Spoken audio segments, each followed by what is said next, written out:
একজন মানুষ 3 দিন 3 রাত মাটিতে একদম না নড়ে বসেছিল, কারণ তার পেছনে ছিল 100 মিটার উঁচু একটা পাহাড়। যদি সে সামান্য পিছলে যেত তাহলে সরাসরি নিচে পড়ে মারা যেত।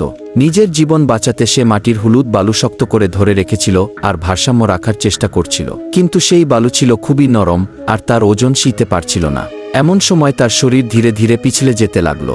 তখন সে তাড়াতাড়ি পা ছড়িয়ে দিল আর মাথা মাটিতে ঠেকিয়ে দিল, যাতে পিছলে যাওয়া থেমে যায়। সে তখনও খুব ভয় পাচ্ছিল আর সাহায্যের জন্য চিৎকার করতে চাচ্ছিল, কিন্তু ওপরের দিকে তাকিয়ে দেখে সেখানে কেউ নেই। ঠিক তখনই তার ব্যাগে রাখা মোবাইল ফোনটা হঠাৎ বেজে ওঠে। তার মনে হলো এইটাই তার বাঁচার শেষ সুযোগ। সে ধীরে ধীরে ব্যাগে হাত ঢোকাতে যাচ্ছিল, তখন হঠাৎ তার ডান হাত পিছলে যায় আর পুরো শরীর আবার নিচের দিকে পড়ে যেতে থাকে। কিন্তু ভাগ্যক্রমে সে একটা উঁচু বের হওয়া পাথর ধরে ফেলে আর নিজের শরীরটাকে ঝুলে থাকা অবস্থায় আটকে রাখে। এখন সে ছিল মৃত্যুর একেবারে কিনারায়। সে নিজেকে শান্ত করল আর ভাবতে লাগলো কিভাবে নিজেকে বাঁচাবে। তখন সে নিচে সমুদ্রের ঢেউ ওঠানামা করতে দেখে আর তার মাথায় সাহসী একটা চিন্তা আসে। সে ঢেউয়ের গতি আন্দাজ করে আর যখন সঠিক সময় আসে লাফিয়ে পড়ে, কিন্তু লাফ দেওয়ার সময় তার কোমর একটা পাথরে গিয়ে লাগে আর সে অজ্ঞান হয়ে যায়। কিছুক্ষণ পরে তার চোখ খুলে যায় আর ডুবে যাওয়ার আগেই সে কোনোভাবে সাঁতরে একটা পাথরের উপর উঠে আসে। সেখানে উঠেই সে গলায় আটকে থাকা লবণ পানি কাশে ফেলে দেয় আর একটু স্বস্তি পায়। তারপর দেখে তার ডান হাতে গভীর ক্ষত আর হাড় পর্যন্ত বের হয়ে গেছে।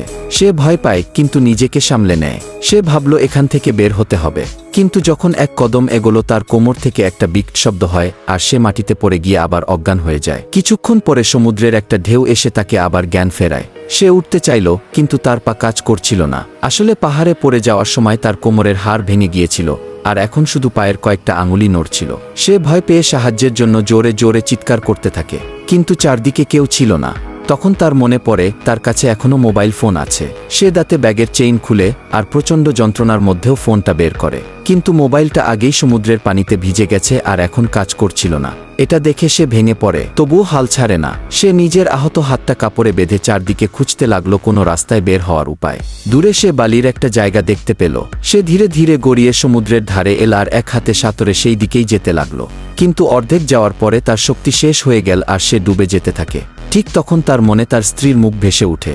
সে ভেতর থেকে সাহস জোগাড় করে আবার ভেসে উঠে আর কোনোভাবে সাঁতরে বালির দিকে চলে গেল। তখন সে ভাবল এবার বেঁচে গেছে, কিন্তু ঠিক তখনই একটা বড় ঢেউ আবার তাকে টেনে নিয়ে যায়। এইবার সে নিজের সর্বশক্তি দিয়ে একটা পাথরের কাছে গিয়ে পৌঁছায়। নিজের ব্যাগটা ছুঁড়ে দিল আর একটা ব্যাগের ফিতা পাথরের মধ্যে আটকে দিল। সেই ফিতা শক্ত করে ধরে সে ঢেউয়ের সঙ্গে লড়াই করতে লাগে। অনেকক্ষণ পরে ঢেউ থেমে যায় আর সে আবার একবার বেঁচে গেল। ঠিক তখনই একটা সমুদ্রের পাখি এসে তার ক্ষত জায়গা থেকে মাংস ছিঁড়ে নেয়। সে যন্ত্রণায় চিৎকার করে ওঠে আর কোনোভাবে গড়িয়ে পড়ে বালির উপর। এরপর সে হামাগুড়ি দিয়ে থাকে এবং কি বাঁচাও ও চিহ্ন আঁকে যাতে কেউ দেখে তাকে উদ্ধার করতে আসে।